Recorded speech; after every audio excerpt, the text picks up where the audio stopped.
আমার এখন কোনো পুলিশি হয়রানি নাই, কোনো নিষেধাজ্ঞা নেই। সাবেক প্রধানমন্ত্রীর পতনের পর শোবিজ জগতের অনেকেই স্বস্তি ফিরে পেয়েছেন। তার মধ্যে সঙ্গীতশিল্পী নাজমুন মুনিরা ন্যান্সিও রয়েছেন, যা তার ফেসবুক পেজে প্রকাশ করা পোস্টে স্পষ্ট বোঝা যায়। এমনকি একাধিকবার আওয়ামী লীগের প্রতি নিজের ক্ষোভও প্রকাশ করেছেন ন্যান্সি। এবার ধ্বংসস্তূপে পরিণত হওয়া শেখ মুজিবুরের ৩২-এর সেই বাড়ির সামনে দাঁড়িয়ে ছবি তুলে পোস্ট শেয়ার করেন তিনি, যার ক্যাপশনে তিনি লিখেছেন, প্রথম বাংলাদেশ আমার শেষ বাংলাদেশ, জীবন বাংলাদেশ আমার মরণ বাংলাদেশ, পরাধীনতার শেকল মুক্ত একটি নতুন বাংলাদেশের সূচনা।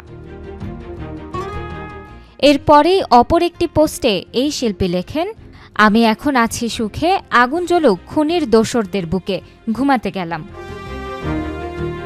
সম্প্রতি একটি সাক্ষাৎকারেও তিনি তার আনন্দের কথা ব্যক্ত করেছেন। তিনি বলেন, এবারের ঈদটা আমার জন্য অন্যরকম আনন্দ নিয়ে এসেছে, কারণ শেখ হাসিনা মুক্ত বাংলাদেশে আমি নতুনভাবে কাজ করতে পারছি, মামলার হয়রানি ছাড়াই চলাফেরা করতে পারছি, তাই এবারের ঈদ আমার জন্য বেশি আনন্দের।